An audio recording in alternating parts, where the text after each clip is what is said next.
Cough syrup পাচারের ছক ভেস্তে দিল ভক্তিনগর থানার পুলিশ। গ্রেফতার শান্তিনগরের যুবক শম্ভু। রাতে শিলিগুড়ি শহর লাগোয়া ইস্টার্ন বাইপাসে অভিযান চালিয়ে বিপুল পরিমাণ কাফ সিরাপ সহ এক যুবককে গ্রেফতার করল শিলিগুড়ি মেট্রোপলিটন পুলিশের ভক্তিনগর থানার অ্যান্টি ক্রাইম উইংয়ের পুলিশ। গোপন সূত্রে পাওয়া তথ্যের ভিত্তিতে একটি পেট্রোল পাম্পের সামনে আগে থেকেই ওত পেতেছিল পুলিশ। রাতের অন্ধকারে নামিদামি কোম্পানির একটি বাইকে করে এক যুবককে ওই এলাকা দিয়ে যেতে দেখলে সন্দেহ হয় পুলিশের।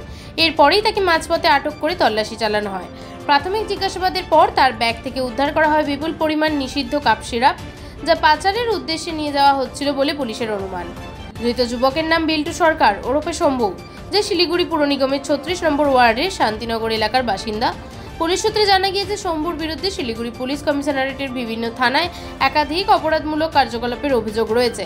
এই দিনই ধৃতকে জলপাইগুড়ি আদালতে পেশ করে ভক্তিনগর থানার পুলিশ।